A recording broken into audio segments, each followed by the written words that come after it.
إن الحمد لله نحمده ونستعينه ونستغفره ونعوذ بالله من شرور أنفسنا ومن سيئات أعمالنا من يهده الله فلا مضل له ومن يضلل فلا هادي له وأشهد أن لا إله إلا الله وحده لا شريك له وأشهد أن محمدا عبده ورسوله يا أيها الذين آمنوا اتقوا الله حق تقاته ولا تموتن إلا وأنتم مسلمون يا أيها الناس اتقوا ربكم الذي خلقكم من نفس واحدة وخلق منها زوجها وبث منهما رجالا كثيرا ونساء واتقوا الله الذي تساءلون به والأرحام إن الله كان عليكم رقيبا يا أيها الذين آمنوا اتقوا الله وقولوا قولا سديدا يصلح لكم أعمالكم ويغفر لكم ذنوبكم ومن يطع الله ورسوله فقد فاز فوزا عظيما أما بعد فإن خير الحديث كتاب الله وخير الهدي هدي محمد صلى الله عليه وسلم وشر الأمور محدثاتها وكل محدثة بدعة وكل بدعة ضلالة وكل ضلالة في النار أعوذ بالله من الشيطان الرجيم بسم الله الرحمن الرحيم خذ العفو وأمر بالعرف وأعرض عن الجاهلين إما ينزغنك من الشيطان نزغ فاستعذ بالله إنه سميع عليم. ہر قسم کی بڑائی اور بزرگی اللہ رب ذوالجلال کے لیے لائق اور سزاوار ہے، جو ساری جہان کا خالق، مالک اور پالنہار ہے. بعدہ درود و سلام نازل ہو تمام انبیاء کرام پر، خصوصاً ہم سب کے آخری نبی جناب محمد رسول اللہ صلی اللہ علیہ وسلم پر. موجودہ زمانے میں فتنوں کے دور میں غیر اخلاقی صورتحال نے ہمارے معاشرے کو کھوکھلا کر دیا ہے. آج انسان کو دشمن سمجھتا ہے، اور عموماً ایسا بھی ہوتا ہے کہ بھائی بھائی کو دشمن سمجھتا ہے، بیٹا اپنے باپ کو دشمن سمجھتا ہے، باپ اپنے بیٹے کو دشمن سمجھتا ہے. جبکہ یہ رشتہ داریاں اگر جڑ جائیں، ہمارا بکھرا ہوا معاشرہ اگر ایک پلیٹ فارم پر آ جائے، ہر خوشی کو ہم خوشی سمجھنے لگے تو خوشیوں میں چار چاند لگ جاتا ہے. لیکن خوشی کے موقع پر اگر کوئی رشتہ دار نہ آئے، کوئی ہمارا قریبی نہ آئے، تو خوشیاں مکمل خوشی نہیں ہوتی. اسی طریقے سے غم کے عالم میں، غم کی پریشانی میں اگر سارے رشتہ دار جن سے ہمارا رشتہ جڑتا ہے، جس سے مل کر کے خاندان بنتا ہے، جن سے مل کر کے معاشرہ بنتا ہے، اگر سارے لوگ غم کے موقع پر آ جائیں تو انسان کا غم ہلکا ہو جاتا ہے. غم ختم نہیں ہوتا، زخم ختم نہیں ہوتے، لیکن انسان کا غم ہلکا ہو جاتا ہے، انسان کا دل پھیل جاتا ہے. اسی صورتحال کو اسلام نے پیدا کیا ہے. اسی کو جوڑنے کے لیے اسلام نے بہت ساری تعلیمات، بہت سارے اصول اپنے ماننے والوں کو بتایا ہے۔ معاشرے میں ہوتا کیا ہے، بہت سارے لوگوں کی زبان پر یہی باتیں گونجتی ہیں کہ مجھ کو نقصان پہنچانے والا میرا رشتہ دار ہی ہے۔ یہ سوچ انسان کے ذہن میں ہوتی ہے، حالانکہ سوچ یہ ہونی چاہیے کہ میرا رشتہ دار ہے اسی لیے نقصان پہنچا رہا ہے۔ دونوں میں بہت فرق ہے۔ ایک تو یہ کہ میرا رشتہ دار ہو کر کے بھی مجھے تکلیف پہنچا رہا ہے، دوسری سوچ یہ ہونی چاہیے کہ میرا رشتہ دار ہے اس لیے تکلیف پہنچا رہا ہے۔ اسلام نے یا جب سے یہ دنیا قائم ہے تب سے ہر کسی کو اپنوں ہی نے نقصان پہنچایا ہے،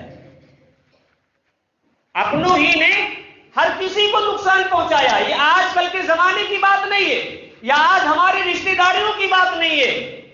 آپ تاریخ اٹھا کر کے دیکھیے، حضرت نوح علیہ السلام جو پہلے رسول بن کر کے آئے، آپ کی مخالفت آپ کا بیٹا کرتا تھا، آپ کی مخالفت آپ کی بیوی کرتی تھی، اور آخری دم تک 950 سال تک حضرت نوح علیہ السلام دعا کرتے رہے، سمجھاتے رہے، لیکن پھر بھی ایمان نہیں لائے۔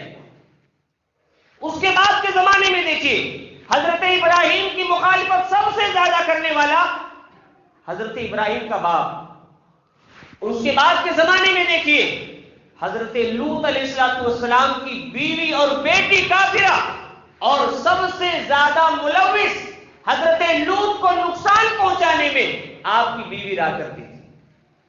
فرشتے حضرت ابراہیم کے پاس آتے تھے، جاہلوں کو بلا کر کے لاتی تھی، جاہلوں کو بلا کر کے لاتی تھی اور کہتی تھی حضرت ابراہیم کے گھر ایک خوبصورت مہمان آیا ہوا ہے۔ یہ پیش حضرت لوط علیہ السلام کی بیوی آپ کی مخالفت کرنے میں لگی تھی۔ تو میرے بھائیوں، کہنے کا یہ مطلب ہے کہ نقصان اپنوں سے ہوتا ہے۔ دل کے پھپھولے جل اٹھے سینے کے داغ سے، دل کے پھپھولے جل اٹھے سینے کے داغ سے، اس گھر کو آگ لگ گئی گھر کے چراغ سے۔ اسلام کو جتنا اپنوں نے نقصان پہنچایا ہے اتنا غیروں نے نقصان نہیں پہنچایا۔ تاریخ اٹھا کر کے دیکھیں۔ لیکن ایسی صورتحال میں جب ہمارا رشتہ دار ہمارے مخالف ہو جائے، ہمارا رشتہ دار ہم سے حسد کرنے لگے، ہمارا رشتہ دار ہمارے خون کا پیاسا ہو جائے، ایسی صورتحال میں ہم کو کیا کرنا ہے؟ شریعت اس کی طرف ہم کو رہنمائی کرتی ہے۔ اللہ رب العالمین نے فرمایا سورہ اعراف سورہ نمبر 7 آیت نمبر 200 کے اندر، خذ العفو وامر بالعرف واعرض عن الجاہلین اما ينزغنك من الشیطان نزغ فاستعذ باللہ انہ سمیع علیم۔ اللہ رب العالمین نے نبی کریم صلی اللہ علیہ وسلم کو مخاطب کرتے ہوئے فرمایا کہ اے نبی کریم صلی اللہ علیہ وسلم، اگر آپ کے سامنے کوئی ظالم آ جائے، اگر آپ کو کوئی تکلیف دے رہا ہو، معاشرے کے اندر کوئی آپ کو مجنون اور پاگل کہہ رہا ہو، یا کسی بھی طرح کی کوئی اذیت آپ کو پہنچ رہی ہو، یا دشمن اسلام آپ کے سامنے تلوار لے کے کھڑی ہو، تو ایسی صورت میں آپ معافی کو پسند کیجئے۔ خذ العفو، اللہ نے اعلان کیا، اے اللہ کے رسول، آپ کو معافی کو اختیار کرنا چاہیے، ہر حالت میں آپ معافی کو پسند کیجئے۔ وَأَمُرْ بِالْعُرْفِ، دوسرا حکم اللہ رب العالمین نے نبی کریم صلی اللہ علیہ وسلم کو حکم دیا کہ اگر کوئی جاہل آپ کے ساتھ جہالت کا کام کرے تو پہلی بات تو آپ معاف کیجئے، دوسری بات یہ ہے کہ اس کو جہالت سے آگاہ کیجئے، جہنم میں جانے کا سبب بتلائیے، جنت میں جانے کا طریقہ بتلائیے۔ وَأَمُرْ بِالْعُرْفِ، نبی کریم صلی اللہ علیہ وسلم کو اللہ نے فرمایا کہ آپ ایسے لوگوں کو بھلائی کا حکم دیجئے۔ یہ نبی کریم صلی اللہ علیہ وسلم کو اللہ تعالیٰ نے تعلیم دیا کہ اللہ کے رسول، دنیا کے اندر لوگ آپ کے در پہ پڑیں گے، آپ کے راستے میں روڑے بنیں گے، آپ کو جان لینے کی کوشش کی جائے گی، لیکن ایسی صورت میں آپ کو معافی کو پسند کرنا ہے۔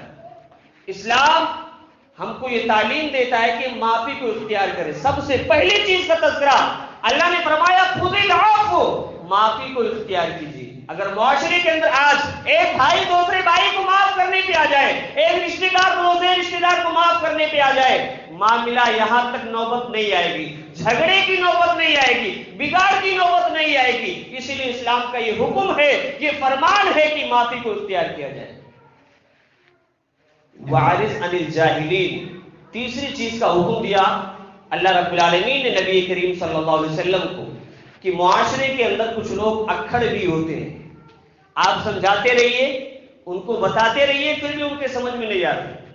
وہی بے رفتار بے ڈھنگی جو پہلے تھی وہ اب بھی ہے، یعنی اسی روش پر برقرار رہتے ہیں، اسی عادت پر برقرار رہتے ہیں۔ نبی کریم صلی اللہ علیہ وسلم کو اللہ تعالیٰ نے حکم دیا، اے نبی جب ایسے لوگوں سے آپ کا سامنا پڑ جائے تو آپ ایسے لوگوں سے اعراض کیجیے، ایسے لوگوں سے مت لگیے، ایسے لوگوں سے مت الجھیے، آپ دین کی بات پھیلاتے رہیے اور ایسے لوگوں سے اعراض کیجیے۔ چوتھی چیز کا تذکرہ اللہ رب العالمین نے فرمایا کہ انسان ہونے کے ناطے کبھی انسان کو غصہ بھی آ جاتا ہے۔ کوئی رشتہ دار گالی دیا، کوئی رشتہ دار برا بھلا کہا، کوئی رشتہ دار کی طرف سے تانا زنی آ گئی، انسان کو غصہ آ گیا۔ اللہ رب العالمین فرماتا ہے کہ اے انسان جب یہ صورتحال پیدا ہو جائے، اما ينزغنک من الشیطان نزغ، جب کوئی شیطان تم کو وسوسہ دلانے لگے، تمہارے غصے کو بھڑکانے لگے، فاستعذ باللہ، تو اعوذ باللہ من الشیطان الرجیم پڑھ لیا کرو۔ یہ اسلام نے ایک معاشرے کو بہتر معاشرہ بنانے کے لیے، معاشرے کے اندر امن و امان قائم کرنے کے لیے 4 چیزوں کا حکم دیا ہے، اور یقین جانیے کہ اگر یہ 4 چیزیں ہمارے معاشرے میں رائج ہو جائیں تو معاشرہ پھر بگاڑ کی طرف نہیں جائے گا۔ حضرت ابو ہریرہ رضی اللہ تعالیٰ عنہ فرماتے ہیں، صحیح مسلم کی روایت ہے، 6525 نمبر کی روایت ہے، کہ ایک آدمی نبی کریم صلی اللہ علیہ وسلم کے پاس آیا، کہنے لگا کہ اللہ کے رسول صلی اللہ علیہ وسلم میرا رشتہ دار ایسا ہے کہ میں اس کے ساتھ حسن سلوک کرتا ہوں لیکن اس کے باوجود بھی میرے ساتھ برا سلوک کرتا ہے، میں اس کو معاف کرتا ہوں پھر بھی جہالت والا برتاؤ میرے ساتھ کرتا ہے، اور میں اس کو دیتا ہوں وہ مجھے نہیں دیتا ہے۔ یہ شکایت لے کر کے ایک صحابی رسول نبی کریم صلی اللہ علیہ وسلم کے پاس گئے، اور آج یہ شکایت ہمارے معاشرے میں ہوتی ہے۔ نبی کریم صلی اللہ علیہ وسلم نے فرمایا کہ جو بات تو کہہ رہا ہے اگر تیری بات سچی ہے، اگر تیری بات سچی ہے جیسا تو کہہ رہا ہے، تو اپنے رشتہ دار کے منہ میں جلتی ہوئی راکھ کے انگارے کو ڈال رہا ہے۔ اگر تو سچا ہے اپنے اس کلام میں، اپنے اس بات میں کہ میں اپنے رشتہ دار کے ساتھ اچھا برتاؤ کرتا ہوں، اچھا سلوک کرتا ہوں، لیکن اس کے باوجود بھی میرے رشتہ دار غلط برتاؤ کرتے ہیں، نبی کریم صلی اللہ علیہ وسلم نے فرمایا کہ اپنے رشتہ دار کے منہ میں تو جلتی ہوئی راکھ کو ڈال رہا ہے۔ اس سے یا تو دنیا کے اندر ذلت مقصود ہے کہ اپنے رشتہ دار کو ذلیل کر رہا، اس کے ساتھ اچھا برتاؤ کر کے، اور دوسری تنبیہ قیامت کے دن کے بعد ہے کہ ایسے شخص کو قیامت کے دن جہنم کی آگ میں جلنا ہوگا۔ اس کے بعد نبی کریم صلی اللہ علیہ وسلم نے فرمایا کہ اگر یہی روش، یہی عادت تمہاری آگے بھی رہی کہ اپنے رشتہ دار کے ساتھ اچھا برتاؤ کرتے رہے، اچھا سلوک کرتے رہے، تو اللہ تعالیٰ تمہاری مدد کرنے کے لیے تمہارے ساتھ ایک نگہبان لگا دے گا، ایک فرشتہ متعین کر دے گا جو زندگی کے ہر موڑ پر تمہاری مدد کرتا رہے گا۔ صحیح مسلم کی روایت بتا رہی ہے کہ اسلام کا یہ حکم ہے کہ اگر ہمارا رشتہ دار ہم سے برا سلوک کر رہا ہے تو ہمارا طریقہ یہ ہونا چاہیے کہ ہم اس کے ساتھ اچھا برتاؤ کریں۔ بہت سارے لوگ یہ سوچتے ہیں کہ رشتہ دار ہمارا بگاڑنے کی کوشش کر رہا ہے، لیکن یاد رکھیے ساری کائنات کے لوگ مل جائیں اور کسی کو نقصان پہنچانا چاہیں، لیکن اللہ رب العالمین کسی کو نقصان نہ پہنچانا چاہے، دنیا کی طاقت مل جائے اس کو نقصان نہیں پہنچا سکتی۔ یہ ہمارا عقیدہ ہونا چاہیے۔ سبھی کرتے ہیں کوشش پر کسی سے کچھ نہیں ہوتا، سبھی کرتے ہیں کوشش پر کسی سے کچھ نہیں ہوتا۔ اگر اللہ نہ چاہے آدمی سے کچھ نہیں ہوتا، اندھیرا دل میں ہو تو روشنی سے کچھ نہیں ہوتا۔ یہ شاعر نے خوب کہا ہے کہ انسان چاہ کر کے بھی اگر اللہ نہ چاہے دنیا کی کوئی طاقت کسی انسان کا کچھ بگاڑ نہیں سکتی۔ ایسی صورتحال میں ہمارے سامنے حضرت یوسف علیہ السلام کا واقعہ دیکھیے، کتنی ساری نصیحتیں، کتنی ساری عبرتیں حضرت یوسف علیہ السلام کے واقعے میں ہے کہ ان کے بھائیوں نے حضرت یوسف علیہ السلام کے ساتھ کیا سلوک کیا، اور حضرت یوسف علیہ السلام نے اس کے باوجود بھی اعلان کیا لا تثریب علیکم اليوم، آج کے دن تمہارے اوپر کوئی ملامت نہیں کی جائے گی۔ پورا واقعہ اللہ تعالیٰ نے سورہ یوسف کے اندر بیان کیا ہے، سورہ نمبر 12 کے اندر۔ حضرت یوسف علیہ السلام کے کل 12 یا 11 بھائی تھے۔ حضرت یوسف علیہ السلام نے ایک مرتبہ اپنے باپ سے کہا یا ابتی انی رأیت 11 کوکبا والشمس والقمر رأیتهم لی ساجدین۔ سورہ یوسف آیت نمبر 4 کے اندر اللہ نے فرمایا کہ حضرت یوسف علیہ السلام نے کہا کہ اے ابو جان، میں نے دیکھا ہے کہ 11 ستارے، سورج اور چاند میرا سجدہ کر رہے ہیں۔ اس وقت سجدے تعظیمی جائز تھی، سجدے تعظیمی اس وقت جائز تھی۔ حضرت یوسف علیہ السلام نے جب یہ خواب دیکھا، اپنے ابو کے پاس گئے، یہ خواب سنایا۔ حضرت یعقوب بھی نبی تھے، کہا کہ اے یوسف، یہ خواب اپنے بھائیوں کو نہیں بتانا، یہ خواب اپنے بھائیوں کو نہیں بتانا، اگر بتاؤ گے تو تمہارے ساتھ مکر و فریب کریں گے، تمہارے ساتھ چال چلیں گے اور تم کو مٹانے کے در پہ رہیں گے۔ اس کے بعد حضرت یوسف علیہ السلام سے جب حضرت یعقوب محبت کرنے لگے، بھائیوں کے دل میں رہا نہیں گیا، بھائیوں کے دل میں رہا نہیں گیا۔ پورے 12 بھائی 2 بیویوں سے تھے حضرت یعقوب کے، حضرت بنیامین اور حضرت یوسف ایک ماں سے تھے، باقی 10 دوسری ماں سے تھے۔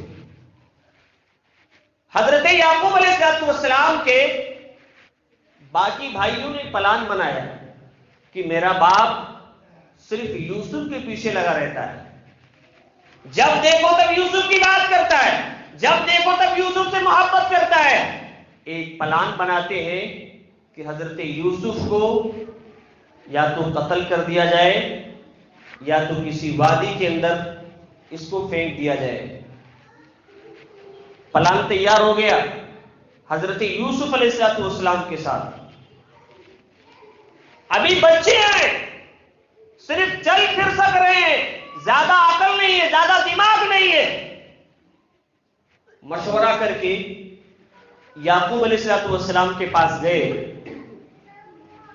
کہا کہ ابو جان، یوسف کو آپ اپنے پاس ہمیشہ رکھتے ہیں، کبھی کھیلنے کے لیے بھی اس کو چھوڑ دیجئے، آپ ہمیشہ اس کو اپنے پاس رکھتے ہیں۔ حضرت یعقوب نے کہا کہ نہیں، تم اس کی حفاظت نہیں کر سکتے۔ بہرحال حضرت یوسف نے جانے کی اجازت دے دی، گئے۔ قرآن کہتا ہے فی غیابت الجب، کنواں تو ویسے گہرا ہوتا ہے، یہاں غیابات کا لفظ اللہ نے فرمایا کہ ایک گہرے کنویں کے اندر حضرت یوسف کو ڈال دیا گیا۔ جیسا کہ میں نے پہلے کہا، اگر خدا نہ چاہے تو آدمی سے کچھ نہیں ہوتا۔ اللہ تعالیٰ نے اس کنویں کے اندر بھی حضرت یوسف کی حفاظت کی، اس گہرے کنویں کے اندر بھی حضرت یوسف کی حفاظت کی۔ اب وہاں سے حضرت یوسف کی قمیص لے کر کے مفسرین نے لکھا ہے کہ ایک بکری ذبح کیا اور قمیص کے اندر خون لگا دیا۔ اور یہ کہا جاتا ہے کہ جب چور چوری کرتا ہے تو کچھ نہ کچھ نشانات چھوڑ کے جاتا ہے جو پکڑی جاتی ہے۔ حضرت یوسف علیہ السلام کے قمیص میں خون لگا لیے، یعقوب کے پاس لے کر کے گئے اور کہا کہ ابو جان، اگر صحیح واقعہ بھی بتاؤں تو آپ نہیں مانیں گے، یہ بات ہی بتا رہی ہے کہ بھائی جھوٹ اور مکر و فریب بنا کر کے آپ اپنے باپ کے پاس آئے۔ دیکھا تو قمیص کے اندر خون لگا ہوا ہے، اور کہا کہ حضرت یوسف کو ہم سامان رکھانے کے لیے چھوڑ دیے تھے، بھیڑیا آئی اور کھا کر کے چلی گئی۔ لیکن جب حضرت یعقوب علیہ السلام نے قمیص کو دیکھا تو بھیڑیے کا کوئی بھی دانت لگا ہوا نہیں تھا، کوئی بھی دانت لگا ہوا نہیں تھا، اس لیے کہ جب بھیڑیا حملہ کرے گا تو جسم پھٹنے سے پہلے کپڑا ہی پھٹے گا۔ اب حضرت یعقوب علیہ السلام پریشان ہو گئے۔ بھائیوں کی حسد دیکھیے، یہ سمجھ جائیے کہ اگر میرا کوئی رشتہ دار، میرا کوئی بھائی ہم سے حسد کر رہا ہے، ہم کو مٹانے کے در پہ ہے، تو اللہ رب العالمین اگر ہم صبر کریں گے تو ایک نہ ایک دن دنیا کے اندر ہم کو عزت سے نوازے گا۔ حضرت یوسف علیہ السلام کنویں کے اندر، کئی دنوں کے بعد ایک قافلہ وہاں سے گزرا۔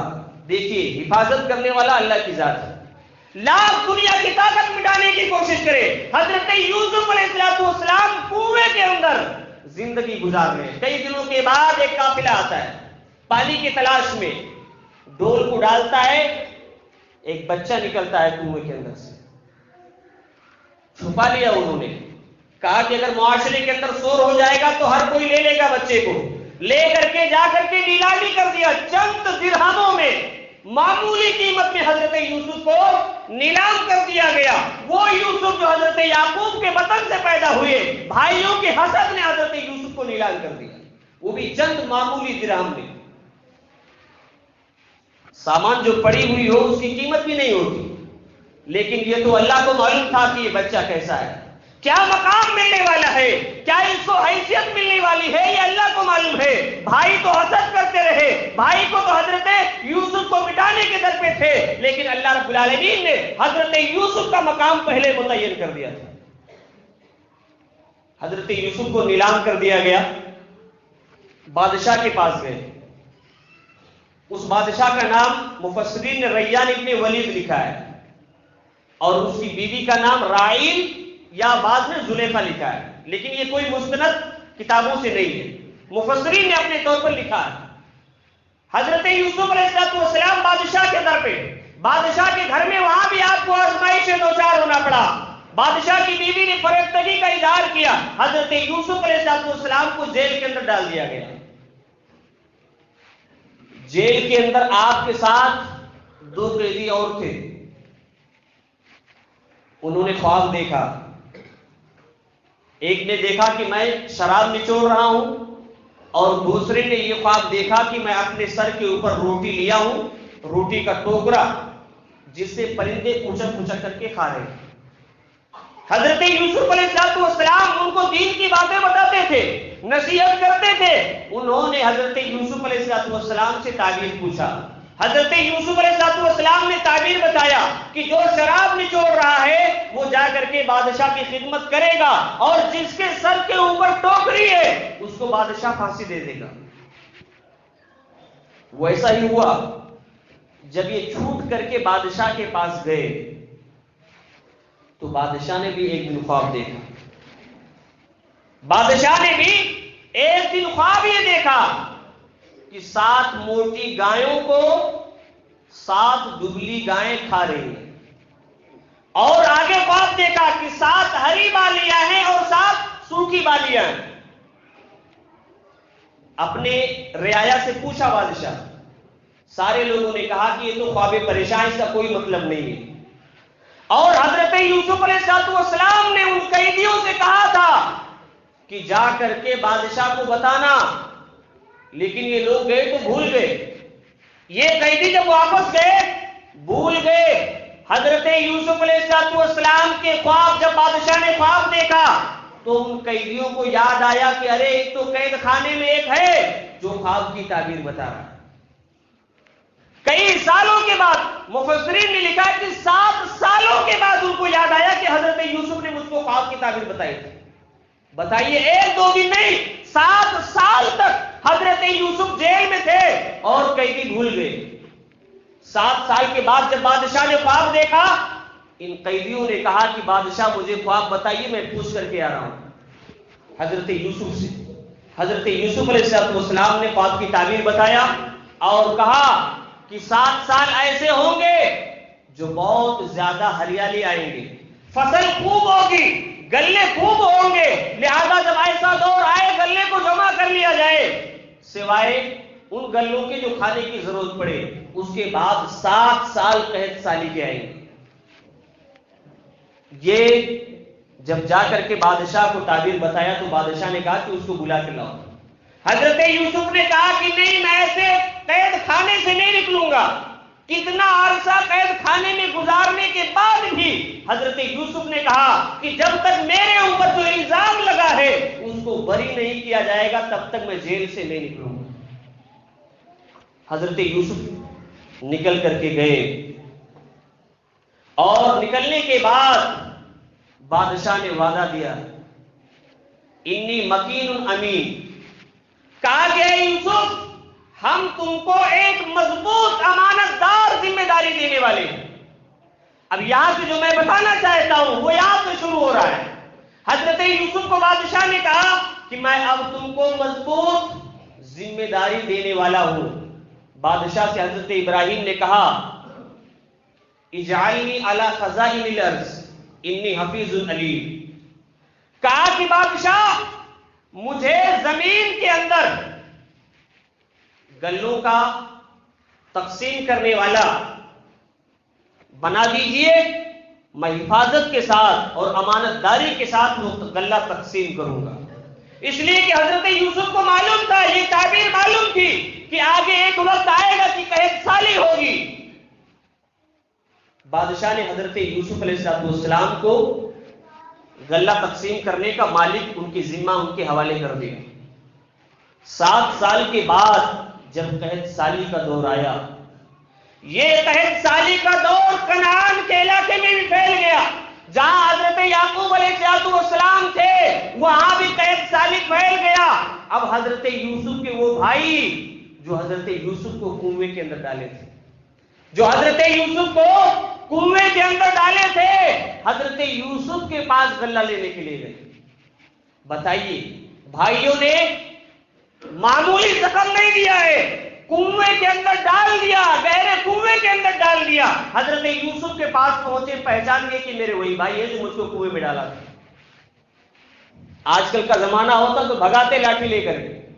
حضرت یوسف علیہ السلام نے پہچان کر کے جان لیا لیکن ان کے سامنے ذکر نہیں کیا.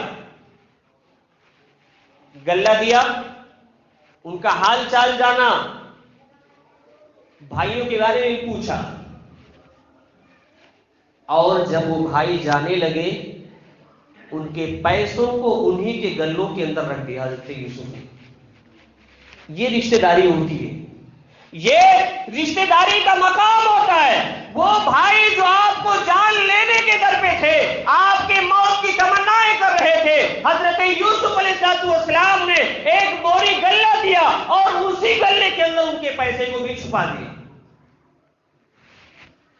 اگر وہ بات سوچتے تو معاف نہیں کرتے، لیکن انہوں نے سوچا کہ میرے بھائی ہیں. پھر کچھ دنوں کے بعد بھائی آئے، اسی وقت کہہ دیے تھے کہ اپنے چھوٹے بھائی کو لے کر کے آنا ورنہ اگلی بار غلہ نہیں ملے گا. جب یہ لوگ غلہ لے کر کے گئے تو دیکھا کہ بادشاہ نے غلہ بھی دیا اور پیسہ بھی لوٹا دیا. غلہ بھی دیا ہے اور پیسہ بھی لوٹا دیا ہے. اپنے باپ یعقوب علیہ السلام سے ذکر کیا اور کہا کہ اے ابو جان، بنیامین کو بھی ہمارے ساتھ بھیجیے ورنہ بادشاہ غلہ نہیں دے گا. حضرت یعقوب نے کہا کہ نہیں، بنیامین کو کسی بھی صورت میں نہیں بھیجوں گا ورنہ یوسف جیسا معاملہ تم بھی اس کے ساتھ کرو گے. لیکن بھائیوں نے پھر ہلا حوالی کیا. حضرت یعقوب علیہ السلام نے بنیامین کو بھی بھیج دیا ان کے ساتھ. حضرت یوسف علیہ السلام نے اور یہ بھی نصیحت کر دیا کہ ایک دروازے سے نہیں جانا، اس لیے کہ سارے بھائی بہت خوبصورت تھے. ایک دروازے سے نہیں جانا. جب گئے تو حضرت یوسف علیہ السلام نے اپنے بھائی کو مفسرین کے بقول ایک الگ کمرے میں رکھا اور جا کر کے کہا کہ بنیامین، میں تمہارا بھائی یوسف ہوں، میں تمہارا بھائی یوسف ہوں. اور اس وقت کا زمانہ یہ تھا کہ اگر کوئی چوری کرتا تو اس کو اسی جگہ پر روک لیا جاتا. حضرت یوسف علیہ السلام نے جب ان کو غلہ دیا تو غلے کا پیمانہ اسی کے اندر چھپا دیا تاکہ بنیامین کو روک لیا جائے. پھر دوبارہ غلہ دیا. حضرت یوسف علیہ السلام نے اپنے بھائیوں کو پھر غلہ دیا. پھر اس کے بعد بھائیوں نے شکایت کی کہ بنیامین کو چھوڑ دیا جائے.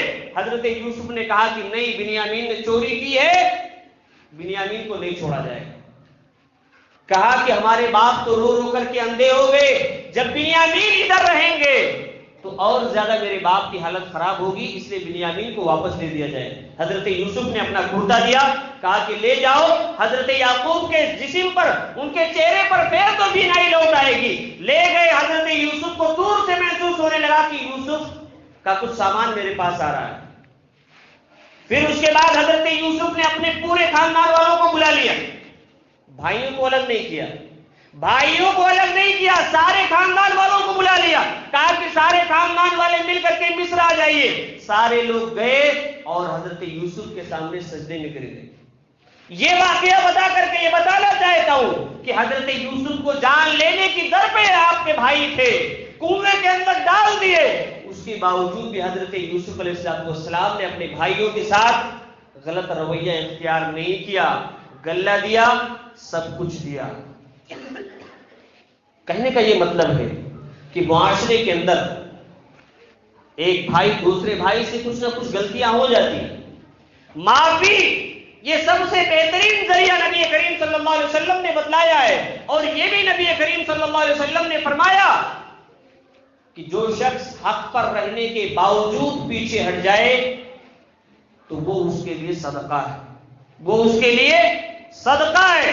تو شریعت اسلامیہ نے ایک واقعات نہیں، کئی واقعات ایسے پڑے ہیں جو اپنے رشتہ داروں کے ساتھ اچھا برتاؤ کرنے کی تلقین کرتے ہیں. ایک مرتبہ صحیح بخاری کی روایت ہے، 31 نمبر کی روایت ہے. حضرت ابو ذر رضی اللہ تعالیٰ عنہ نے حضرت بلال رضی اللہ تعالیٰ عنہ کو برا بھلا کہہ دیا. کچھ سوال کے جواب میں کہا یا ابن السودا، اے کالے باپ کے بیٹے، کالے ماں کے بیٹے. حضرت بلال رضی اللہ تعالیٰ عنہ اللہ کے رسول صلی اللہ علیہ وسلم کے پاس گئے. کہا کہ اللہ کے رسول، ابو ذر نے مجھے گالی دی ہے، ابو ذر نے مجھے برا بھلا کہا ہے، میری ماں کا عار دلایا ہے. ادھر ابو ذر رضی اللہ تعالیٰ عنہ بھی آ رہے. نبی کریم صلی اللہ علیہ وسلم نے فرمایا ابو ذر کیا تم نے حضرت بلال کو عار دلایا ہے، ان کی ماں کو برا بھلا کہا ہے؟ کہا کہ ہاں اللہ کے رسول، میری زبان سے نکلا ہے. اللہ کے رسول نے فرمایا انکم رم فی جاہلیہ، اے ابو ذر تمہارے اندر ابھی بھی جاہلیت کی روایت باقی ہے، جاہلیت کی عادت باقی ہے. ابن عساکر رحمۃ اللہ علیہ نے اپنی کتاب کے اندر جلد نمبر 6 صفحہ نمبر 244 پر اس کی پوری تفصیل لکھی ہے کہ حضرت بلال وہاں سے نکلے، حضرت ابو ذر رضی اللہ تعالیٰ عنہ وہاں سے نکلے. ابو ذر نے دیکھا کہ حضرت بلال جا رہے ہیں، جا کر کے اپنے چہرے کو ان کے سامنے جھکا دیا، جا کر کے اپنے سامنے کو، اپنے چہرے کو ان کے سامنے جھکا دیا. کہا کہ بلال جب تک آپ کا پاؤں میرے چہرے سے ہو کر کے نہیں گزرے گا تب تک میرا چہرہ زمین سے نہیں اٹھے گا. یہ معافی کی پہچان ہوتی ہے. حضرت بلال کو دیکھیے، رونے لگے.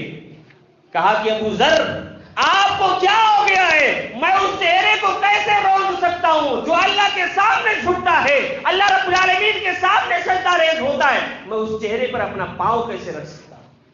ایک طرف ابو ذر نے جھکے، دوسری طرف حضرت بلال نے دریا دلی دکھائی. کہا کہ ابو ذر آپ کے چہرے پر جو چہرہ اللہ کے سامنے جھکتا ہو، جو چہرہ سجدہ ریز ہوتا ہو، اس چہرے پر اپنا پاؤں میں کیسے رکھ سکتا ہوں؟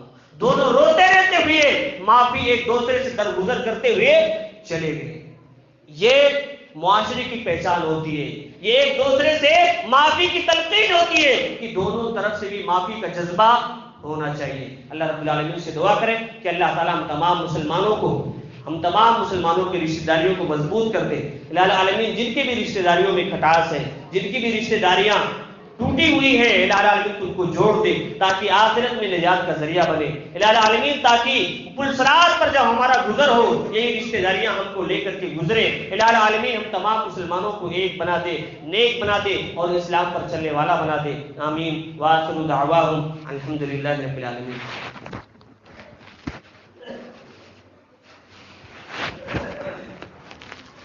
ان الحمد للہ نحمده ونستعينه ونستغفره ونعوذ بالله من شرور أنفسنا ومن سيئات أعمالنا من يهده الله فلا مضل له ومن يضلل فلا هادي له وأشهد أن لا إله إلا الله وحده لا شريك له وأشهد أن محمدا عبده ورسوله إن الله وملائكته يصلون على النبي يا أيها الذين آمنوا صلوا عليه وسلموا تسليما اللهم صل على محمد وعلى آل محمد كما صليت على إبراهيم وعلى آل إبراهيم إنك حميد مجيد اللهم بارك على محمد وعلى آل محمد كما باركت على إبراهيم وعلى آل إبراهيم إنك حميد مجيد عباد الله رحمكم الله إن الله يأمر بالعدل والإحسان وإيتاء ذي القربى وينهى عن الفحشاء والمنكر